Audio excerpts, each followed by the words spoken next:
Broadcasting from a distress call from a Promelian cruiser. This is PoliTreks. The Prime Directive, the Declaration of Human Rights, the United Federation of Planets, the United Nations, World War II, the Dominion Federation War, the Art of War, the Teachings of Sirach, Jesus Christ, Calus the Unforgettable.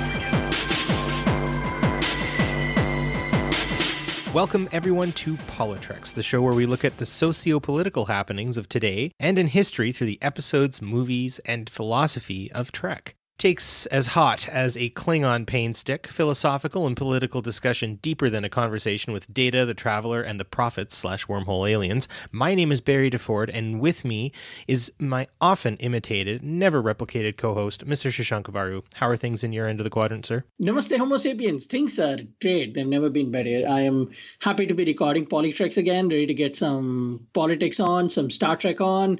Let's do this, Barry. Awesome. So we are going to get to the news, and we've got some more hot takes coming from not me this time, but from Shashank, but I think it's merited. So before we get to the news, how can our lovely listeners get a hold of us on the social medias? You can get in touch with us if you want to get our Twitter hot takes on Twitter by following us on @PoliTreks. That's PoliTreks. That's the same place where we are on Facebook.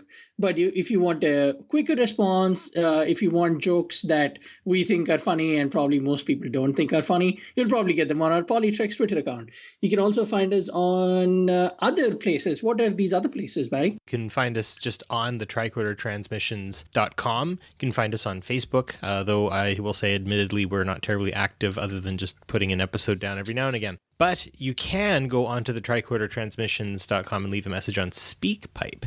And if you're there, you can check out the almost 400 episodes that the Tricorder Transmissions podcast network has. We've got Reading Trek, we've got Drawing Trek, Trek Ranks, Trek Profiles, Disco Trek, Shore Leave the Original Mission, Weekly Trek, and Sober Trek.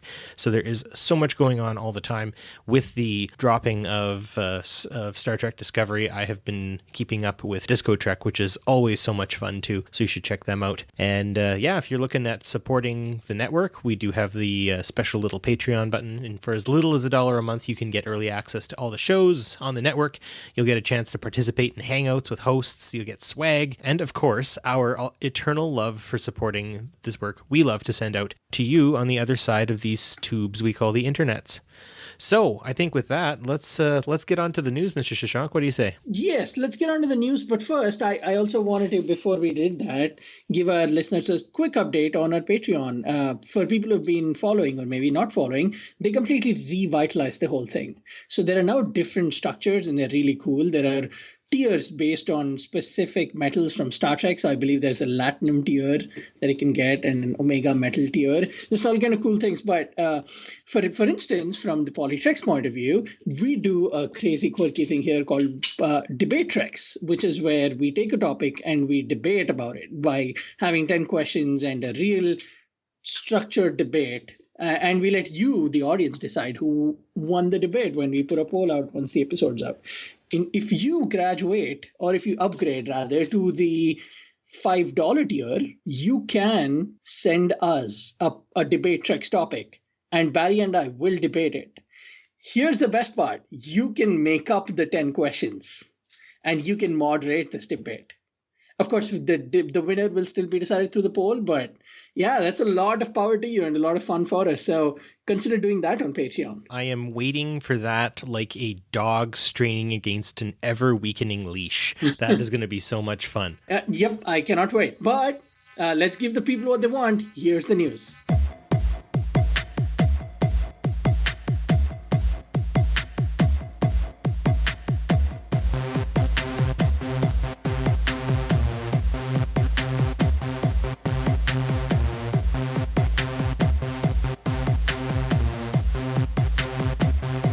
Welcome everyone back to the news. Today is a interesting time, definitely. We've got a lot of things happening all over the world. We're going to be bouncing around to several different hemispheres. But the first one, I actually have a question. And Shashank, I'm going to ask you this question too, about the first news piece. So in November, actually starting in August, talks started in this country about changing the Constitution. And with that, in this country that I'm not saying the name of just yet, they started a series of town halls over the course of, November, December, January, February, so 4 months. And in that time, they averaged about 133,000 meetings with 9 million people participating in these town hall meetings over their Constitution. In that time, they came up with 229 articles from an original, I think it was a much higher number than that. They had a bunch of articles that they wanted to get going, and they managed to boil it down to 229 over the 4 months of these town hall meetings and people getting together. So about a week ago from this recording period, they had their vote, and it was done at 25,340 schools with approximately 200,000 students helping to facilitate. And if you were 16 years of age or up, you got to vote on the Constitution. So guess where I'm talking about? For our listeners at home, you can guess too. Just shout it as loud as you can out the window. So I'm gonna try to pull at that thread. They're trying to come up with a new constitution, so it probably isn't one of those communist nations. Can't be. No, of course not. It wouldn't be. It is the arch nemesis of the United States, or at least one of them. It's the original North one. Korea? No, it's not North Korea. Iran? No, it's not Canada? No, of course it's not Canada. Any democratic nation in the world? It's Cuba. Yeah, no. Cuba. So they re-looked at their constitution, and the president, the only thing that he had to say on the whole thing was by casting his ballot as well. So, I mean, unless he participated in some of these meetings, which I'm almost certain he did, but it's a really interesting constitution. It was made by the people and for the people, which is something that I know my American colleagues like the term of. So really, really interesting and amazing. And I guess, the connection obviously is I would love to see, like, maybe in the Picard series or in a series coming up, really seeing a United Federation of Planets election take place where they like elect a leader or someone has to do something, in terms of leading. That would be really, really cool to see. So, I mean, I know the Federation does have like a president and stuff like that, but I'd just love to see an actual thing happen, an actual election. That'd be really cool. And, no matter where you are in space or on Earth, this is democracy in action, right? And the fact that it comes from a nation that more or less has been the victim in a lot of ways of the Americocentric perspective of things, of the world mainly buying the viewpoint that, if it's not for America, there are things that are really wrong with it. But people forget, just a few years ago, we had diplomatic relations with them. And when I say we, I mean the United States. Mm-hmm. Those were taken away after the new administration came to power. But it's definitely progress. It's not unlike the season 1 relationship of Bajor and Cardassia. They were fresh out. And maybe there isn't genocide involved, but there is definitely awkwardness. There is a complex thread of relationships. There is a really complex history for Cuba and the world's viewpoint on Cuba.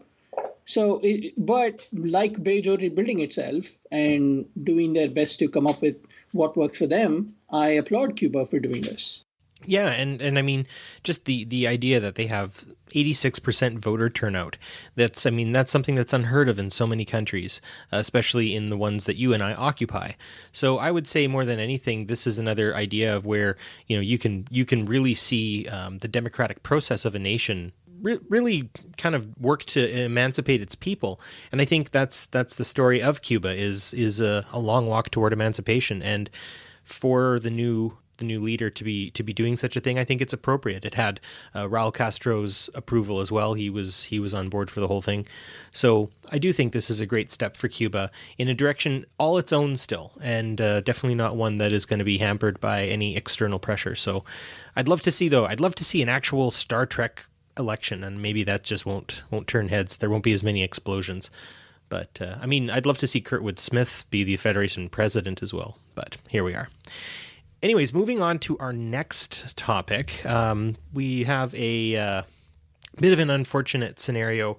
The police officer who shot Stephen Clark apparently is going to be deemed uncharged. He's just going to walk away from that, I guess, is the frustrating thing. And so what happened basically was there was a report of a man breaking car windows, and they ended up shooting Clark 8 times in his grandmother's backyard, mistaking a cell phone for a handgun. And then for a while they said might have been a crowbar or something like that. No, he was literally just holding a cell phone, talking to his buddy, and was killed. So I'm really upset to hear that. And of course, when we think of what is the price of freedom and justice, it's vigilance, ever vigilance. And I think that in this case, vigilance has failed Mr. Clark, and I'm really, really upset about that. And I really look forward to being back in a Star Society where that sort of stuff doesn't happen anymore. But here we are in the mirror universe. What's weird is that, if correct me if I'm wrong, but there is also a B story to this case where the police dug up some texts that he sent to his wife or something. And they said, because I believe those were not, those were texts between a husband and an ex-wife. And they were not pleasant texts. And they said, oh, well, this guy sent these texts. And they're pushing that narrative as a way to, as a way to justify that they killed a guy because he had a cell phone in his hand instead of a gun. Mm-hmm. I hope I'm not getting that wrong, but the fact that somebody's using that as an excuse to just kill an unarmed black man is, it's a scary time. Well, it brings me back to what Mark Alimo said at STLV when he was talking about his and Jeffrey Coombs's portrayal of those cops in the unforgettable episode of Deep Space Nine, Far Beyond the Stars. And they're like, yeah, we killed a guy, but at least we shot him in the front, not in the back. Yeah. And he's talking about African American people being shot in the back. There was one account where that happened a ways back, but this sort of feels like that as well, where again, just the hand of the law is sweeping a little harder than it needs to. And if we're going to get to a better place, then this sort of stuff really needs to be shouted from the rooftops and said everywhere. We can't forget Stephen Clark's name or any of the names of the countless other people. I guess it's getting, the list is pretty embarrassing on a humanitarian level, I'd say at this point. So I'm hoping for justice, but. Moving on to our final news point. This one is, again, kind of near and dear, and I'm going to be giving Shashank the majority of the mic here for this. But, of course, our mainstream media is more interested in sort of flavor of the week stories, and the idea of India and Pakistan not getting along, I guess, is sort of a thing time immemorial. But both nations having nuclear capability, tensions have started to broil over, and we're dealing with something that could kick off pretty badly. So, Shashank, how you doing? What are you thinking? What's the story here? I'm going to do my best to get through this, but if I break up, you guys will know why. This is a terrible responsibility that we have in the show of doing the news. And I know we talk about violence and war often, but okay, I'll get to the news. On February 14th, a suicide bomber rammed a car into a bus carrying Indian paramilitary police in Kashmir, killing more than 40 in what was described as one of the deadliest attacks on security forces in the region in decades. The 40 people, which most people might not know, are what are called Jawans. Jawans are younger people who tend to be under 25, and they're people who have since middle school, they have to move away from their homes and move into what are called army schools. And I had friends like that who we were playing one summer vacation, and next time I never saw them until I saw them in uniform 10 years later. And so this suicide bomber rammed his car into a bus carrying these young Jawans, so people who had not even actually made it to the real military. They were people in training, and so that was a heartbreaking day. And I apologize for the breakup in my voice. And on February 15th, Pakistan-based terror group Jaish-e-Mohammed claimed responsibility for this attack. And what happened is essentially from then on, a few days later, there was a gun battle that broke out at the border because tensions were already high, and 9 people, including 4 Indian soldiers and a policeman, were killed during this gun battle in India-controlled Kashmir, meaning it was there was a shootout between the border from Pakistan and India in that Indian-controlled Kashmir territory, and so more people died, is I guess what I'm trying to say. And there were talks that were going on, but they were definitely not helping. There is a bus service that passes through Srinagar, which is the capital of Indian-controlled Kashmir, and it goes from the Indian-controlled Kashmir territory to Muzaffarabad, which is the capital of Pakistan-controlled Kashmir. The way to understand it is not unlike the US-Canada border, Barry. Let's say there is a city on one side, and the other side there is another city, and it's separated by a border. And there's a bus that goes through it that takes, people who work in India and then go home to Pakistan or vice versa. And this service was halted on the 20th. This is significant because it took a long time to even open up the borders to have any kind of communication between our two countries. Things are so sensitive, so fragile. And this was going well for over 10 years. I want to say we started in 2004 is when the bus service started, formally establishing some semblance of diplomacy between the countries. But when this was halted, we had basically gone back to that. And February 26th is when India reported to the world that its Air Force conducted strikes against a Jaish-e-Mohammed training base in Pakistan.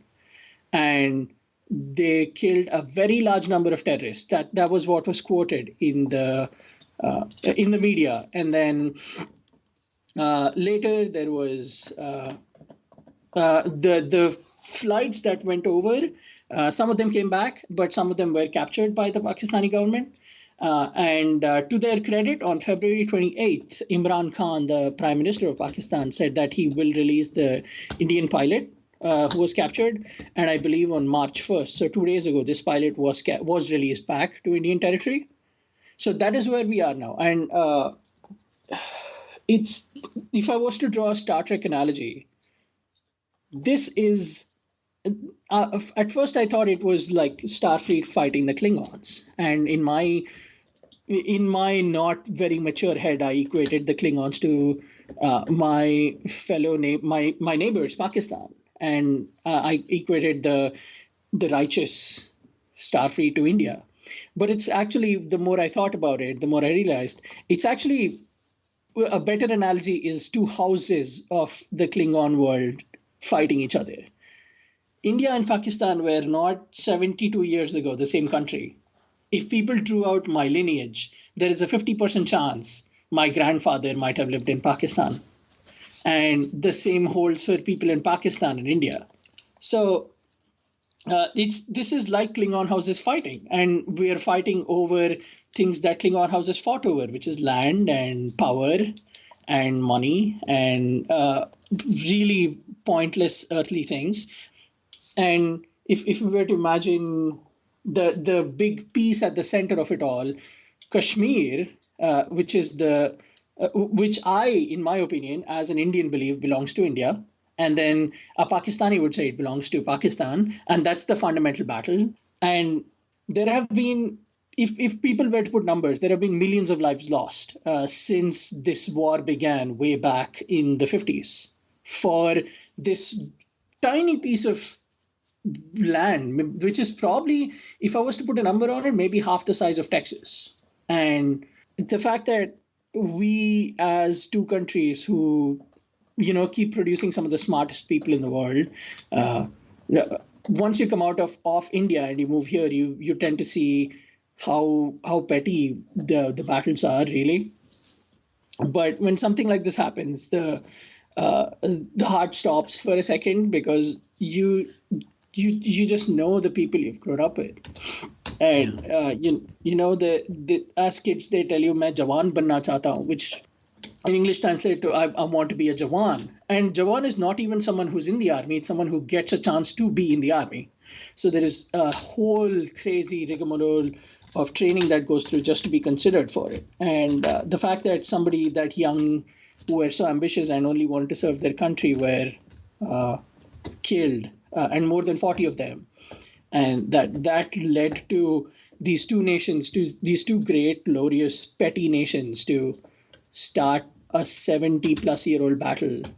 It just we're both Klingon houses. We might think we are Klingon and Starfleet, but the truth is we're both houses, and maybe we need a Ferengi to come and teach us what it means to be Klingon, and how limiting our senses can be. But again, I'm sorry. I guess this is the first time I cried on my podcast, so I broke that record, which is great. But that's what happened, and I'm so glad we didn't record it on February 15th, because it would have just been a puddle of tears. It was a tough time to process for all of us, because my parents live back home, and both India and Pakistan have nukes. There is a very real possibility that there was a greater than zero possibility that I would have woken up one morning and found out that half my country has been nuked. So that's where that news is. But what is your take on this, Barry? I'm interested to hear your side of this. You mentioned one piece in there, and I think it's a humbling thing to be in the position you're in right now, and your take is good, because saying well, one side's the Federation, one side's the Klingons, saying that it's two Klingon houses that need to learn how to coexist again, and saying that we come from the same country ultimately 70 some odd years ago. And a lot of people forget that, and it's so easy to forget our origins and where we're from. And this when India was partitioned, it wasn't partitioned on any real difference. It was partitioned on colonial lines. And again, that's so unfortunate that again you guys are sort of suffering this aftershock of colonialism coming in and causing these differences between you. It reminds me of The Chase, actually, from The Next Generation, where you've got the Klingon Cardassians, the Romulans, and then the Federation.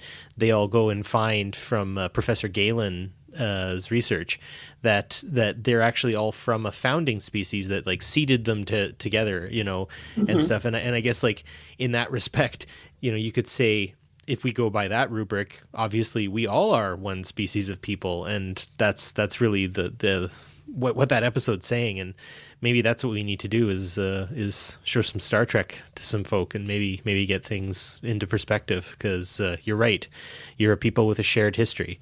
Right? The Romulans and the Vulcans, both proud people. And wow, this actually ties in so good to our main topic that's coming up. So I'll give you the last word, Shashank, before we move on to the last topic, or to the main topic. Watch Star Trek, remain peaceful.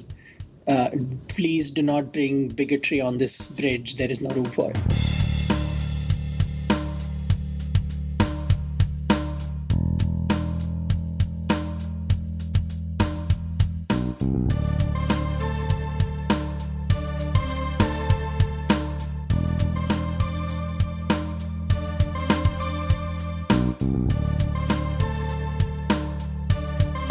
Welcome everyone to our main topic, keeping up with the one-word theme of PoliTreks A, which started with our last episode 20 with villains.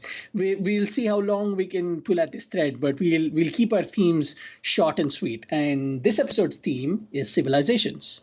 We want to, starting with this episode, we don't know how long it'll go for, but we want to deconstruct the civilizations within Star Trek. We want to look at them from the real world lens. We want to understand what these fictional civilizations mean.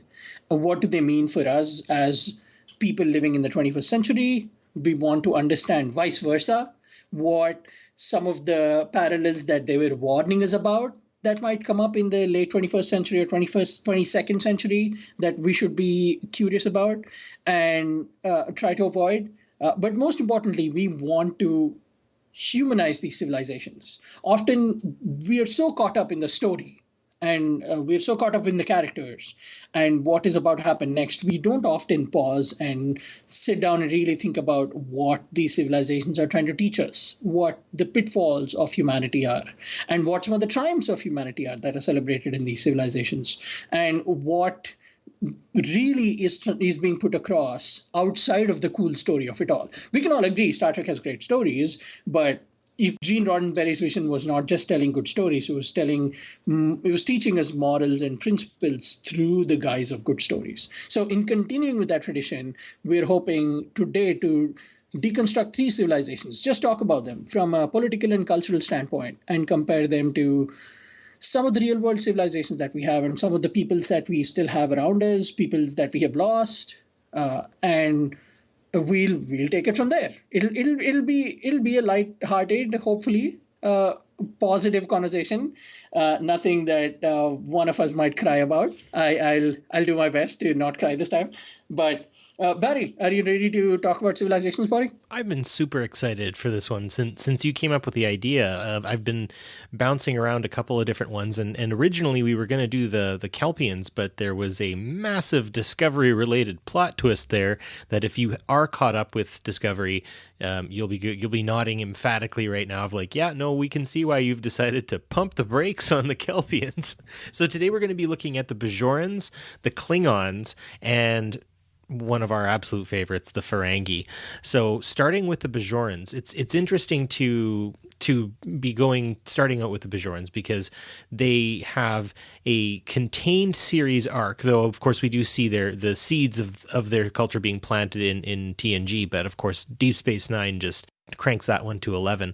And it's funny because, I have always seen things from, that kind of Western example and whatnot. But Shashank, you've said that they really remind you of Hindu culture. And I would be really interested in seeing how that connects and maybe kind of start the conversation with your take on it, because that's not a take that I have ever had. And now that I have it, I would like to hear more. Thank you. I'm really excited to talk about the Bajorans because this was a take for me for this civilization that was organic. I didn't have to go anywhere to read about it or try to figure out what they were doing, because to me, the things they were doing were so immediately poignant and relevant. For instance, in the pilot, the first time I saw Kira, she had the Bajoran ear ornament.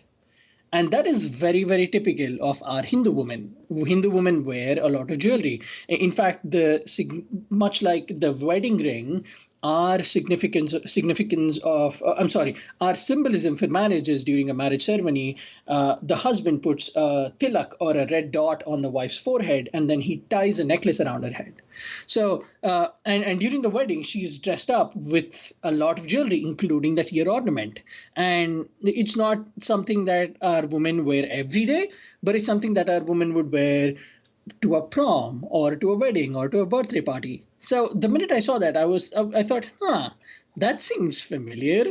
And I thought, well, that's probably where they got it from, but that's great. I'm excited to see where the Bajorans go. But then I started seeing so many parallels. The Bajorans worship idols, much like Hindus do. There is a lot of idol worship. In fact, a lot of big plot threads revolved around objects. And the orbs, the orbs to me are idols. That's what they signify to me. And even the way they pray, unlike Muslim prayer or Jewish prayer that doesn't always require a certain amount of community, that you can pray on your own, but there isn't as much emphasis on community. Hindu prayer, or the Hindu style of prayer, is actually the exact opposite. It actually is more important.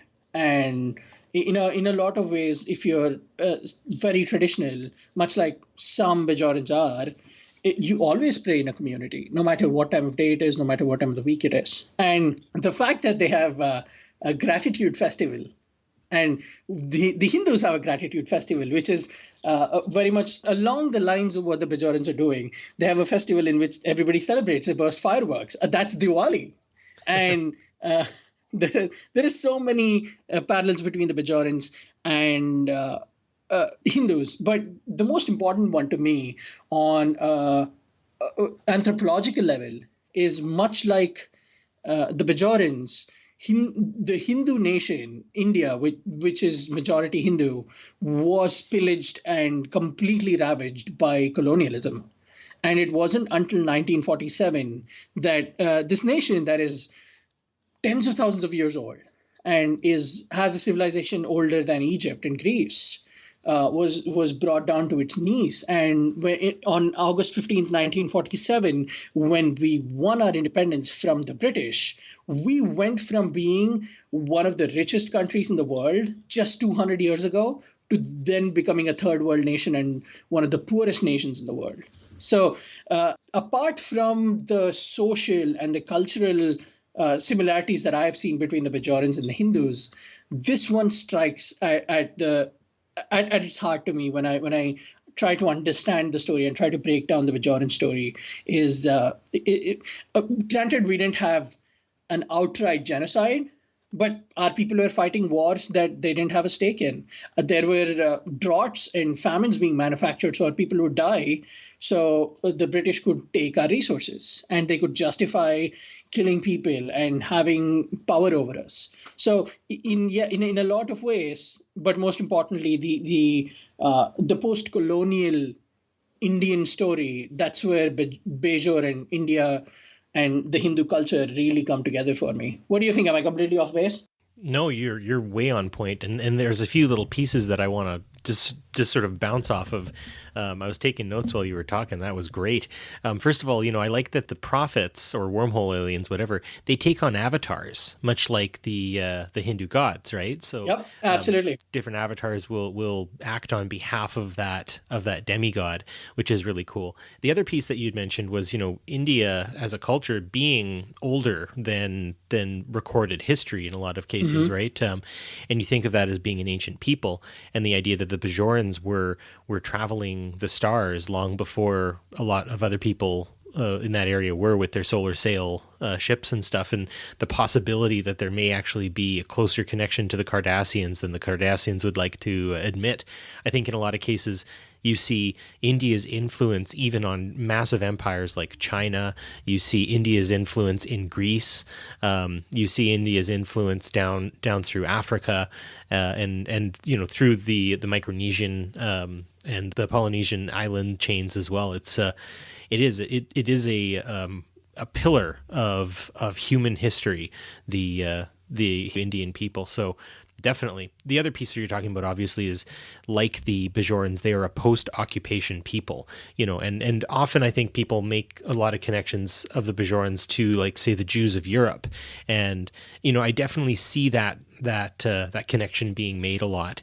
And it's one that I think has been talked about at length. So I like this other take that we as Westerners wouldn't have. Of course, the other really big connector I would have would be like the Chinese of Shanghai as well, again, brutally occupied and told they were being treated well, which is always a very scary thought. And I guess, to get a better understanding of Bajor as it was occupied, I would say looking at the Palestinians and their plight, and looking at indigenous people around the world in, here in Canada and the United States, in Mexico, in South America. And you see that in Australia and New Zealand, you see an occupied people there as well. So yeah, the Bajorans are a great mirror to so many different societies. And yeah, Indian, I would have never thought of it. So that's awesome. No, those are great points. And you're absolutely right when you bring up certain cultures like the Chinese or Shanghai. I think one really cool thing about the Bajorans is that they dared to touch upon the subject of religion with Deep Space Nine, and they did it right. They didn't pander to the religious folk. They didn't outright say, religion is bad. The main character is supposed to be an emissary, and one of his bigger conflicts is him dealing with that responsibility. For the longest time, he doesn't even know what to do with it, and that's a lot. That's a lot of issues that religious people with esoteric or maybe not so well documented faiths like Hinduism deal with, is when you don't have the right information and you have so much to understand. I think somebody did the math, and we have 16,000 gods in Hinduism. That's a crazy amount of polytheism. And it made sense to me when Cisco was told, you're emissary to these prophets who are really there, but they're not really there. They're playing with you. They're not playing with you. Time, they don't understand time, but they invented time. So it's just, the mind boggles. And the fact that they did religion right in that show is one of the many triumphs of DS9. And the fact that religion was touched upon it was not talked down to, it was not talked up, but it was dealt with as a real faith. And it was a really good plot line is what makes, I think, Bajorans very much worthy of discussion. Oh man, we this is already starting to look like it could be the entire episode. So I am going to move on to the next group, who also get a really good swift kick of extra exposition in Deep Space Nine, and now of course in Discovery, and that is the Klingons. And to start them off, obviously I often find that the Klingons are perfect when you connect them to a feudal society. Of course, you've got the different houses and everything like that are always sort of kind of at war with each other, but maybe not sometimes. And it really reminds me of feudal Japan. And of course, I have a bit of a specialization there in terms of Japanese history. If you want actually more history of Japan, there's actually a podcast called History of Japan with Isaac Meyer. This is just a straight up out of nowhere plug, but he's done hundreds of episodes on so many different topics. I would highly recommend him. He is loads of fun. So yeah, just Isaac, if you're listening for whatever crazy reason, I love your show. But what I really like about Japanese feudal society is it bases itself off of honor so much, right? It's this idea, the idea of honor cannot be forgotten. It has to be held up at every point. But when you actually delve into the real history of, say, like in this case, the Japanese samurai or the Budo class or the Bushi, they weren't honorable really at all, and they ran away if things weren't looking good. They would spend most of their time in early history shouting at each other, trying to figure out who had enough clout to actually fight them. And usually it was just firing a couple of arrows at each other and seeing what sticks, I guess is the best way to put it. You get on later into like the Sengoku period when it's just all of these different states warring with each other. In a lot of cases, the leaders would hire people to go collect heads of their enemies, and sometimes if they couldn't find the enemy, they just cut someone else's head off and try to pass it off for the enemy that they beat. So just the layers of corruption underneath this facade of honor is always so much fun. My favorite story actually is in the Kamakura period, when there was a group of there was basically the emperor who was ruling, but then there was a shogun who was like a general who was like ruling on his behalf, but he didn't have any power either. The power actually went further down to a guy called the Shiken, who was like a regent for the shogun, but actually it was his wife who was telling him what to do. And then when you looked at that, it was the wife's father who was actually saying what was supposed to be happening, and he was from an ancient clan called the Hojo. And so even there, like, could you see that in a Klingon story where like you realize that this like plinkoing down of power and stuff like that takes you all the way to like the dad of some guy's wife in the end? I don't know if you've thought about it that way, or if you could see could you see a Star Trek episode where they're basically like, who's in charge with the Klingons, and then you find out that it's like someone ruling from the shadows of the shadows of the shadows of the shadows. I would love it if there was some story that was told that was the Klingon version of the Chase, where all the houses got together and they tried to find out their lineage, and they found out that it actually came from feudal Japan in some way. Because you definitely hit the nail on the head with that one, or you struck the battle at the blade at the right temperature to make sure that blade is sharp. No, that was a great point. And to add, I don't know if it really needs any more additions, but the biggest resemblance to me between the Japanese culture, especially the feudal Japanese culture, and the Klingons is the idea of honorable death. For a samurai, harakiri is the practice of dying an honorable death in which you kill yourself. And for the Klingons, the idea of death is in combat. It's in war. That there is no greater way to die but from a violent death. That there is that connection of beginning your life in war, ending your life in war. And much like a samurai carrying their blade, I think Klingons always have a weapon on them. They definitely always try to show pride in the fact that they have their weapon and they're ready to fight. Interestingly, I was at STLV 2017. The name escapes me, but I got to ask a question when the Klingon actors, the guy who played Gauron was on stage, and he was doing a panel, and I got to ask him, where did you pull your inspiration from? And he said, when I found out I landed the role, I spent a month just studying the culture of feudal Japan.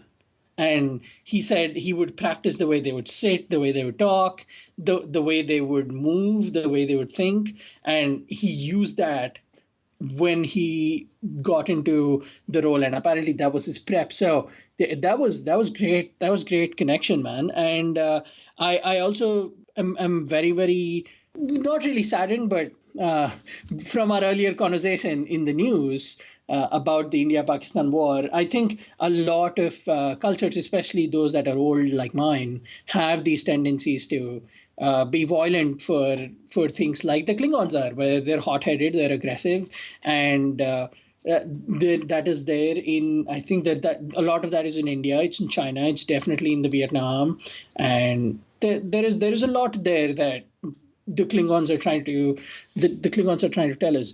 I'm interested in your take on this. Do you think the Klingons are a warning to us, or are they a lesson in acceptance and understanding of cultures? What do you think the writers are trying to tell us with Klingons? Well, I think they're showing us the material conditions living within a feudal fascistic society, right? I mean, there is actually a Klingon ritual suicide called Hagbat, and Worf wants to do that when he gets paralyzed, of course.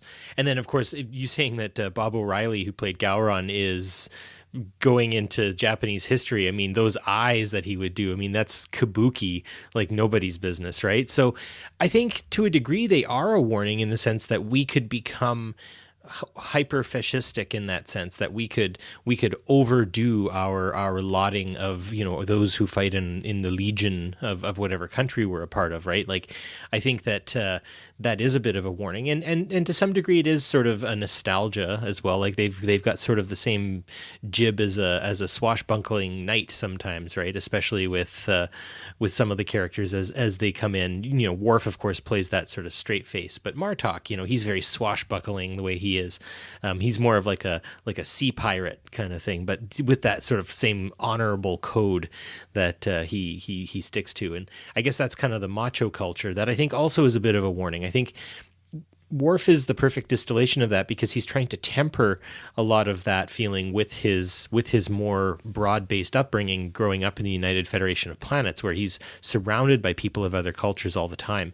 But he is picking the things that he likes, right? He's sort of he's a bit of a cafeteria Klingon, right? He picks what he likes and he discards what he doesn't. Mm-hmm. And so I think we should look at the Klingons as a bit of a warning to what a fascistic, hyper macho society will do to us. But at the same time, it is kind of fun. It is a little bit tongue in cheek sometimes the way they are, and it's a good laugh. And I promise this is not Indian Culture Celebration Week, but I thought it would be worthy to point out the whole Klingons growing hair and not growing hair.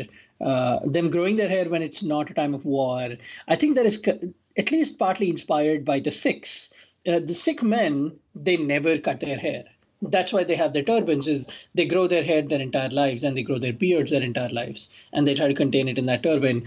And much like the Klingons, the Sikhs also carry a traditional religious weapon on them. The Karpan. Yep. And I don't know if that was intentional, or maybe it's just happy coincidence, but there are very popular tales told about their warrior spirit.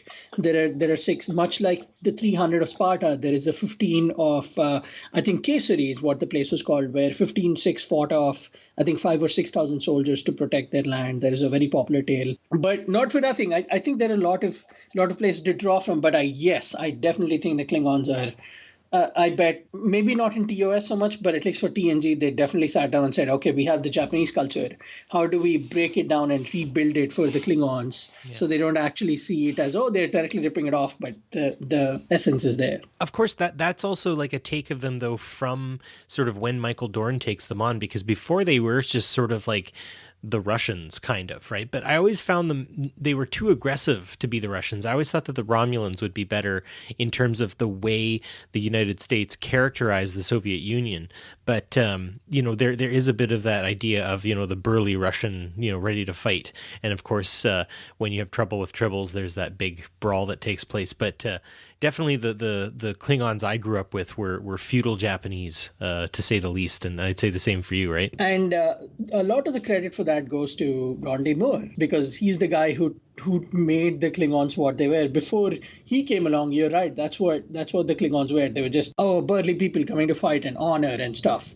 But the fact that they did an entire mythology, and when Ron Moore went over, I believe he wrote Way of the Warrior and Sword of Kalis and a lot of those mythological episodes. And I forget, John Krikorian of Trek Profiles gave me the name of a book that is basically a novel in which the entire myth of the Klingon culture is written. When we post the episode, I'll be sure to find out and post the name. But Ron Moore credits, when people credit him for the Klingon evolution and bringing them to the forefront, he credits them to that particular book, and he says, go and read this book that was a novel that was written, that I basically read and just stole from. So yeah, just definitely very, very cool and very, very culturally relevant, the Klingon. Here we are coming with our last alien group, and of course, they're a favorite of yours, and for me, I just sort of see them as a parody of capitalism. But give me what you got on the Ferengi. Ferengi rule of acquisition number 75. Home is where the heart is, but the stars are made of platinum.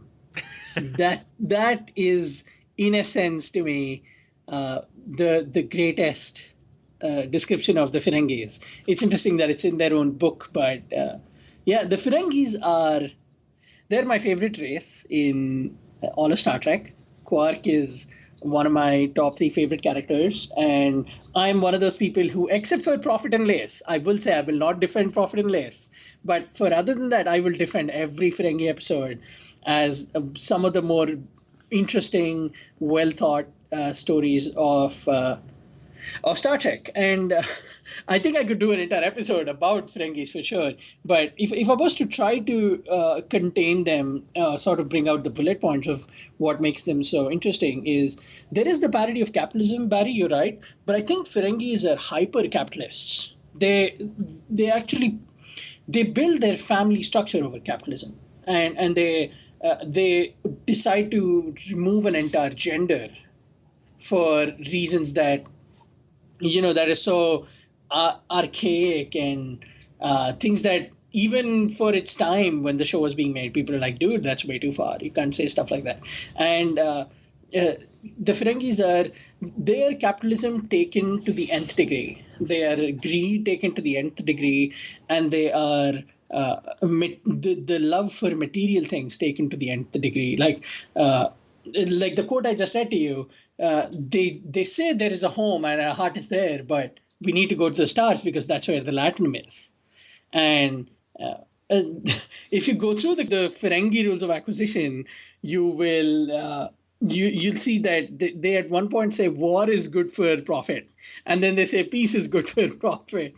So when they've written a book with the express intent of making money at all times possible, and that's what is great about the journey that Ferengis take in DS9 and going forward, because there is this idea presented to you that there is this entire culture that only cares about money, and then they show you 3 characters, one of whom dares to love and actually give the woman he loves equality, and then they show a character who dares to become more than what his culture has offered him by choosing to dedicate himself to the mission of exploration and peace and the equality of all peoples. And then they give you a character whose entire arc is being stuck in between his homeworld's people that he's so possessive about, while also having to deal with the fact that he's in a diverse environment and has to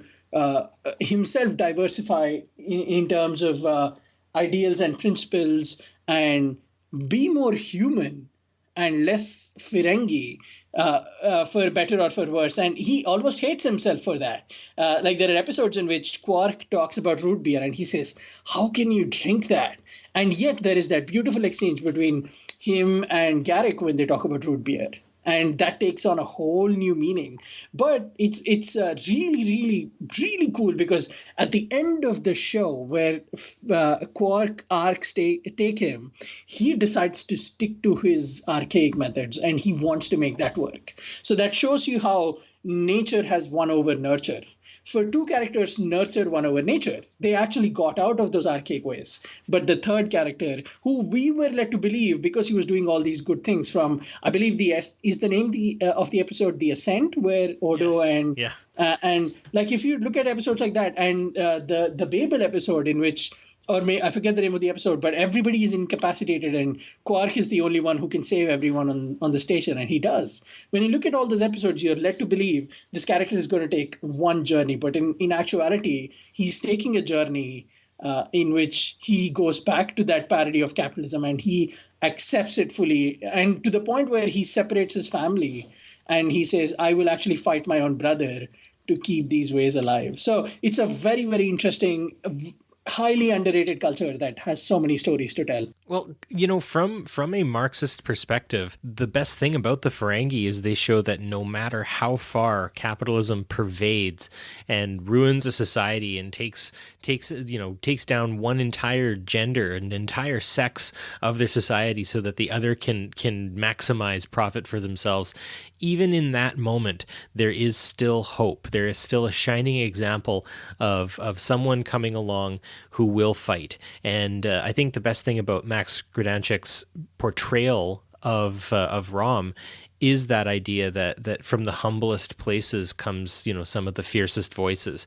And, behind every strong man is a strong woman, and the same thing vice versa, right? It's just seeing Lita and how she sort of grows, and even seeing the community between the actors now, right, together.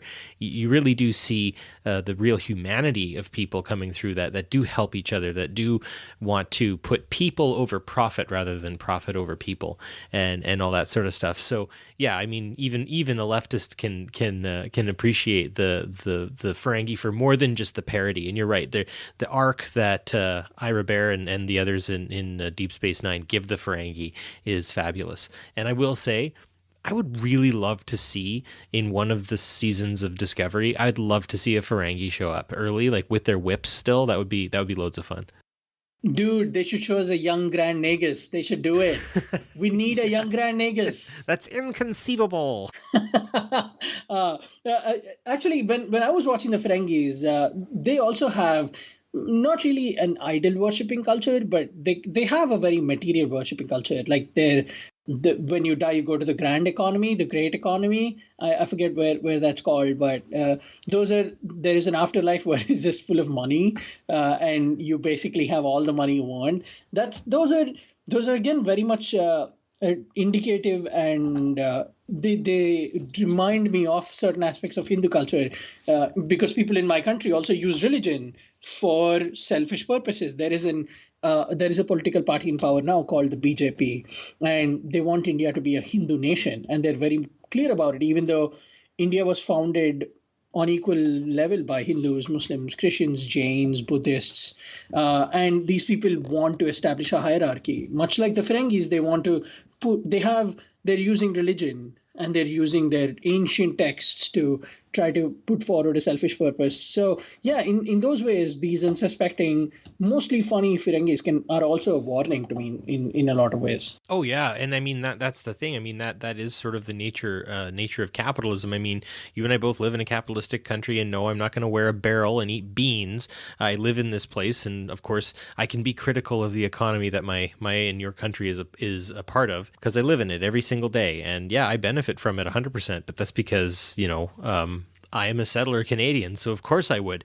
In that sense, a lot of things have been set aside for my behalf, and I think that's sort of the basis of capitalism is equality just isn't possible, and it wouldn't be possible. And then some things that are really shocking to outsiders start taking place, right? Like, for instance, when we found out that Ferengi women weren't able to wear clothes, and we found out that the whole hierarchy and power of the Ferengi is really just just one of exploitation and trying to find your way around the rules and stuff like that. And so, I don't know, it reminds me of a game of Monopoly I saw just recently for sale called the Cheaters Edition.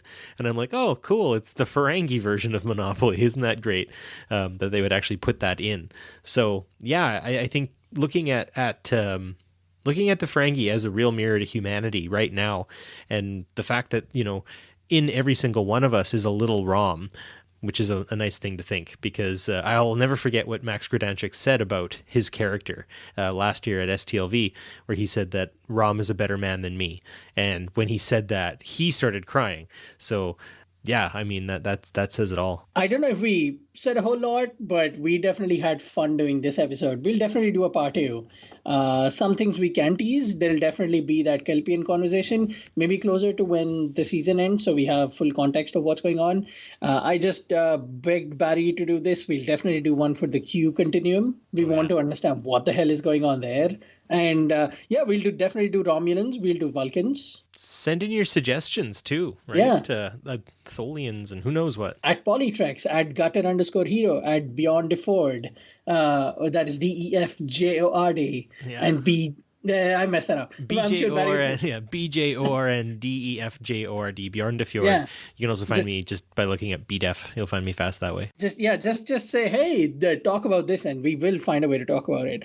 There is the founders, there is the prophets. Oh my God, the mind boggles. But yeah, I'm glad we opened this Pandora's box, Barry. I dare you to stop me now.